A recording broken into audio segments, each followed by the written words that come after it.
This is just that time of the day when the serotonin starts to set in. You know what it does? Makes you sleepy. So I hope we are all woken up. There was a wonderful presentation. Saw some really nice things. And I hope to show you some more of those nice things, right? So when we were talking about, when I was talking to Pupesh about what should we cover, and he wanted to know what do we do, and I was trying to tell him we're trying to do this futuristic thing. And so he said, why not talk about what's the future of the data scientist, right? So we talk about a lot of things, a lot of advances that are happening every day. So he said, okay, amongst the many different futures in the many parallel universes, we'll pick this one, which concerns us, and talk about it. So with that, I'll sort of take you a little bit into the future, yeah?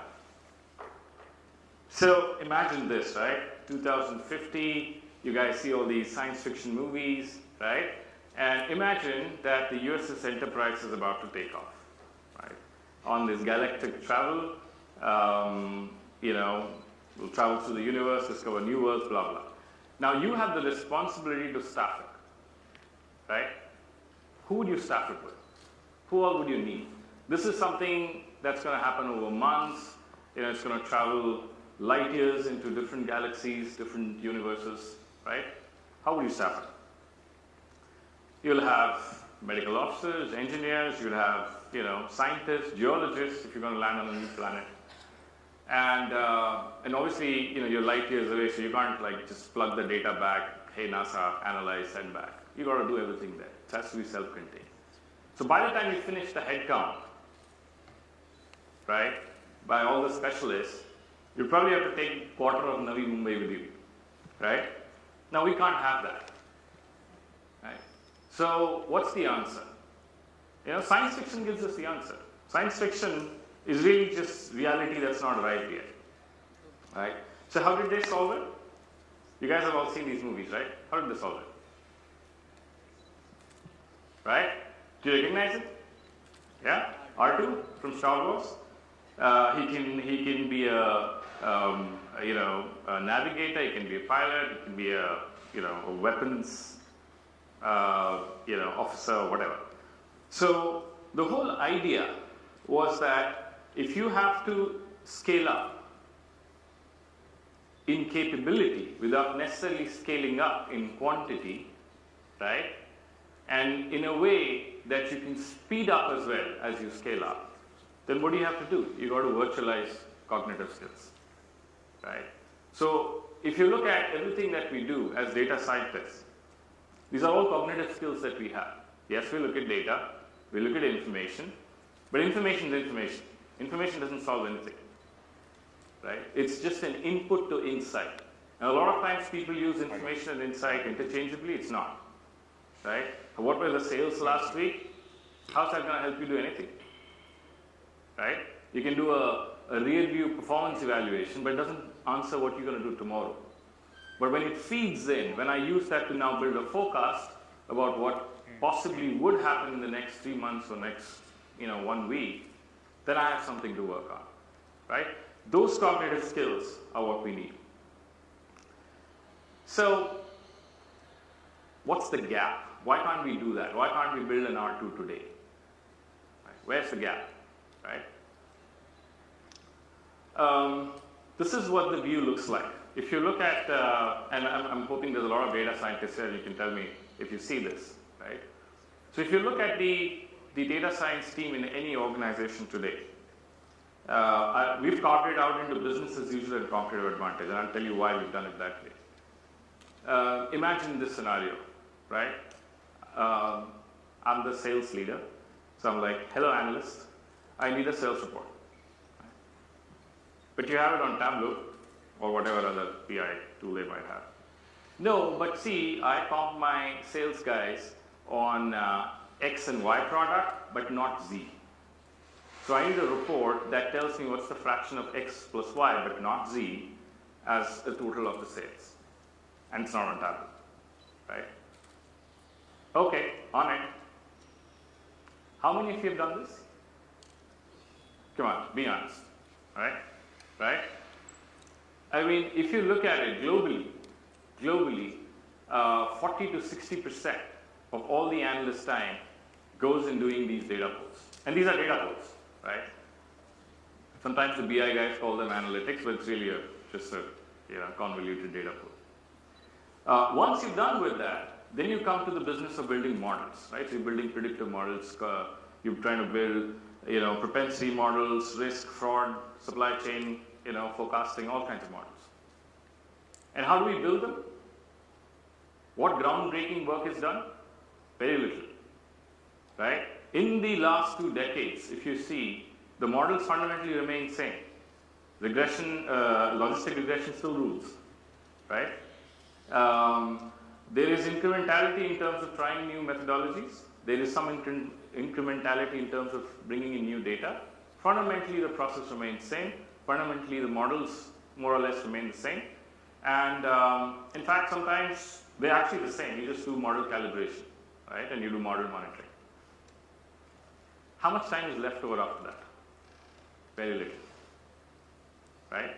Now, why am I not calling it competitive advantage? Why am I calling it business as usual? Because everybody is doing it. You look at any sector. If you are building those models, so is everybody else. Where's the competitive advantage? Competitive advantage comes from 2 things. It comes from speed. Can I do this much faster? Because then I have greater time to market, greater time to decision. It also comes from trying to tackle entirely new forms of insights using new forms of technology, new forms of data and methodology. But I don't have time left for it. This 20%, frankly, I'm being generous. Maybe a P&G gets close to it or Unilever gets close to it. In most organizations, you could just drop the 2 out of the 20. That's what it is like, right? What do we want it to be? Right? We want it to be this. We want it to be inverted. Why can we not reduce the business as usual activity to 20% or less and let the analysts do what they're supposed to do, build competitive advantage? Right? So what's stopping us? So let's look at, this is slightly abstract, but it's very important to understand, right, in the context of all the terminologies that get thrown at us, right? Eventually what we are saying, we're saying data science has to help us do cognitive decision making, right? Now if you look at it, how from forever till pretty much recently, you made decisions either through intuition, right, inky, pinky, punky, right, or you said, I'm going to use some data, some form of insight, right? In the late 20th century till present day, this is where we are. What have we done? Because computing power has evolved, because econometric theories evolved, right? We said we can now use science to help us make decisions, and that actually helps, right? And so it has moved into this side. Now this is at the heart of what I'm trying to tell you. Right? These 2 simple boxes. Because what is happening is technology is addressing this. You keep hearing the word automation, right? Even when we are talking about AI, we are talking in the context of automation. We are talking in the context of BI, which is information. You don't take decisions on information. You need insights, right? Now, where does that come from? That comes from the human-centric layer. What's the difference between the 2? The fundamental difference today is that technology continues to address what is inherently process and rules, right? What the human layer is doing through all the analytics is addressing ambiguity. Because it's not, you can't apply a rule. You have competing probabilities. How do you accept it, right? How do you not accept something, right? That's what the human layer does. But that brings us to the challenge of the spaceship. How do I have 50 analysts fit into a space for 1? Right? And time. We are humans, we are not machines. We will take a certain amount of time to do a certain amount of things. Right? So fundamentally what is happening is if you look at the value chain of insight generation, there is a bottom half that goes from data storage, ETL, extraction, visualization. Right? Even new technologies like AI have mostly focused on that part. That takes you from data to information. The next part which is information to insight, that is still very human-centric. There are tools available for humans to work on, but you've got to work on it. Right? So what would be the future then? The future has to be where machines, they continue to do obviously the whole process and rule-based stuff. More importantly, they learn how to address ambiguity. Right? How do they do that? How do you take ambiguity, how do you address ambiguity with the human outside the loop?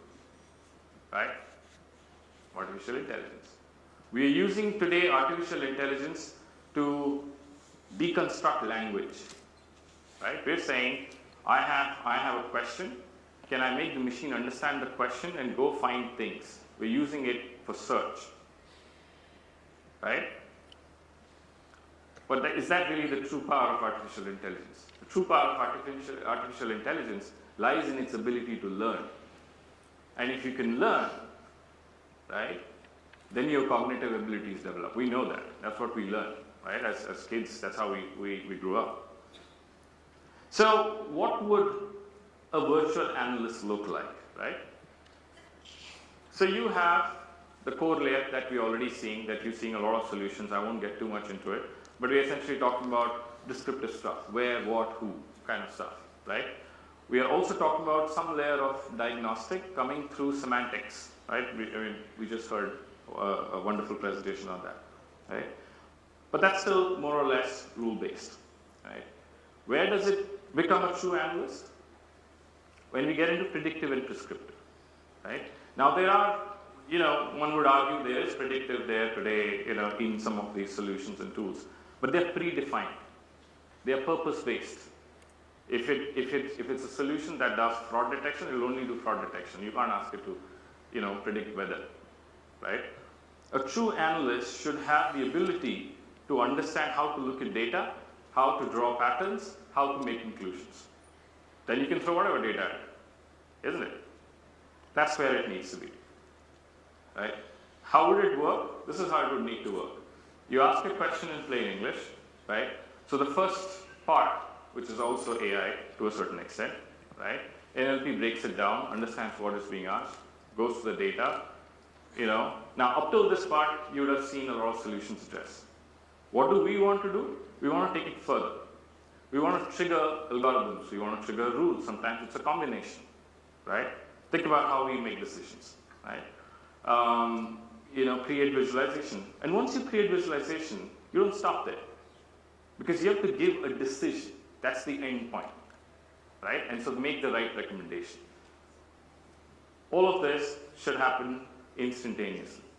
Something that takes the best of analysts in certain situations between, sometimes months. Building a complex attribution model, it'll take you months, right? Do we have the time for months? In 2 decades that we've seen data science take off from the early part of the century, our process, our methodologies fundamentally remain the same. Our businesses have completely transformed, right? How you buy insurance today, how you buy groceries today is very different. Today you do that in literally 60 seconds, you'll open your app, you'll select done. So your analytics has to feed in that time. Not just information, but the insight and the decision and the recommendation, right? So this is something we've done. I thought I'll introduce you to a little bit of future. We started with the idea of building a full virtual analyst. So what that meant? It meant that it should be able to replicate everything that the human does. The idea was not to build another tool, because the tool is a trap. You invest in a tool, you have to invest in a human to operate the tool, right? So we said we want to build the virtual analyst in a way where it approximates a human analyst in all forms except physical form. Okay? And I'll show it to you now. Yeah? Can you switch over? This is what you'll see is going to be live. Everything's going to be live, right? So we'll ask Leni, right? So right now, the data that Leni has access to, the use case that we're talking about is a pharma use case. The reason we picked pharma is that it is particularly ambiguous. Because unlike other sectors, you can't really, quote unquote, talk to your customers, right? Or your decision makers, because it's regulated, right? So what do? You collect information from various sources. So you look at prescription data from IMS, you look at the disease state data from CDC. I'm talking about a US context because that's the data we have in here. But pretty much, you can take the same data from India and it will be the exact same thing. And you have market research data on brand tracks and how different drugs are sort of doing from a consumer standpoint. And so you have all this different information. Very different types of data needing very different analysis skills, typically worked on by multiple analysts. Typically about 4 to 5 analysts will work for 4 to 6 weeks each time. And this is done about 4 times a year by drug companies, right? This whole market intelligence exercise, right? So we're going to talk about that. So I'm going to ask Leni, assume I'm a brand manager and it's a diabetes drug that I want to launch, right? So I'm going to start with, can you tell me what's the US diabetic population?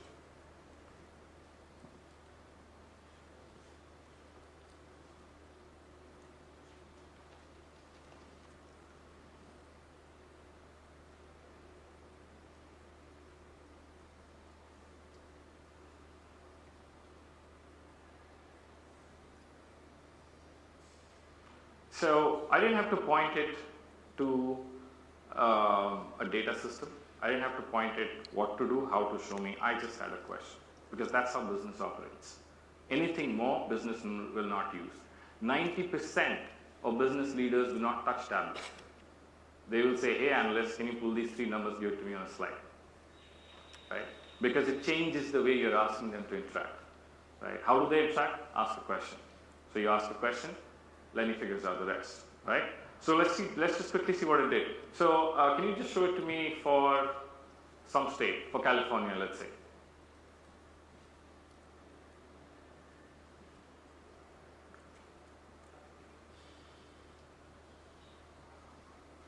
So your internet's a little slow. Leni's a little faster than this normally. So. What you're seeing here, by the way, is Leni showing you how she learns. It's already figured out that the data you need for this is the epidemiology data, not the market data, not the prescription data, the epidemiology. So it's already figured that out. But what it's saying is found 3 of those. Which one do you want to look at, right? This is typically happens in the learning phase. In a full setup, post-learning, Leni won't even ask you this, right? So let's just say, go. So you have it. And you can see it's filtered for California on its own, right? Because I asked it for California. But let's jump the game, right? I want to now see I'm launching a brand, right? I want to understand what drives communication. So can we see what are the drivers of brand awareness, for example? Now, this is a very complex question. Because what have I asked Leni to do? I've asked Leni for drivers of brand awareness. So what does she have to do? She has to figure out that there's a target variable called brand awareness. She has to figure out which data set should she go to, what variables would impact it, what is the transfer function between them, build a model, right, and show me the results, right, and to say what is the impact of different drivers.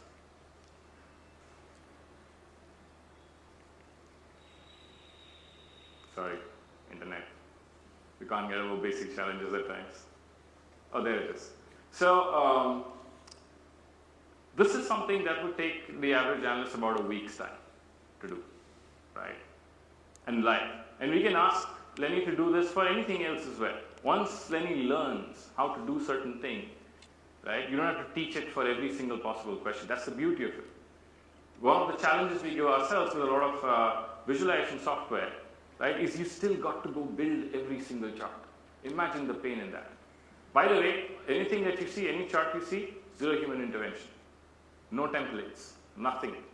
Because this is a virtual analyst, we have taught her the same rules that you would teach a human analyst, right? When you're trying to represent trend, show a line. When you're trying to do comparison, show bar, and that's what Leni's learned. So it makes my ability to ask the number of questions limitless. Because I don't have to do additional work, right? Let's look at a future thing, right? I want to see what's going to be the US diabetic population in 2020. Now, forecasting, at least non-causal forecasting, is one of the simplest predictive scenarios. But even there are decisions analysts have to make, right? The analyst has to figure out which data set he has to hit, he or she, and then they have to figure out what algorithm. We have to look at data sufficiency conditions. Now, supposing you can apply 10 different algorithms, right? And you applied all 10, then you have to select the best model. Once you've selected the best model, it doesn't end there, right? Because if I'm going to go back and tell the business a result, it better be a stable result. So what would you do? You do an out-of-sample validation. Then you'll go short, right? So here, for example, Leni's picked ARIMA because it's clearly 98% accuracy level, and that's what it's done. If I ask something else, it might pick another algorithm. Now, this is the part where we are building competitive advantage. Because what have we done here just now in the last 10 minutes or 5 minutes? We've just done about 3 to 4 months of an analyst work. 3 to 4 months of an analyst's life we just solved right now. Does that give us competitive advantage? Think about it, right? I'm going to end with one last thing. Does anybody know what's trending on Twitter today? Bipoles. Bipoles are trending. So imagine this, right? So we are in the middle of a communication exercise on Twitter, let's say, right? And we want to know what's happening right now. Not just see information, but insight. Information would be how many tweets, retweets, big deal. But what is important? If I can identify key opinion leaders, right? Because that's who I can go to work on. So let's look. Can you ask it to tell us who are the key opinion leaders for #Bipole?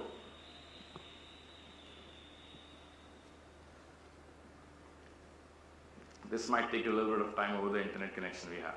Because what Leni is doing right now, it's pinging the Twitter server live, the public API. It's extracting, it's trawling through all of that humongous data to extract #Bipole. Once it extracts it, it's going to build an entire network diagram. So use the algorithm to create a network diagram and show it to us. As you can imagine, it's a resource-intensive exercise. Needs a little bit of. Oh, there we go. Right? Can you blow it up a little bit? Yeah, I think that's fine. That's fine. Just rotate it for us. Just go to any of the orange balls. Okay, and any of the other ones, anybody you recognize? Okay, we recognize him. Right. So what has Leni just done? It has now built a complete map of all the tweets in the last 5 hours relating to #Bipole live for you. Right? Not only that, it's amongst those networks, it's identified who are the key opinion leaders. Right? Now, if I am a person, who's just doing a campaign right now, imagine e-commerce. Right? Campaigns are like this: launch today, end tomorrow, start a new one. How do you change things mid-course? We're not talking months, weeks. We're talking hours. This is how. Right? So I'll leave you with that much. Okay. Hopefully you got a taste of the future. Thank you for your time and your attention.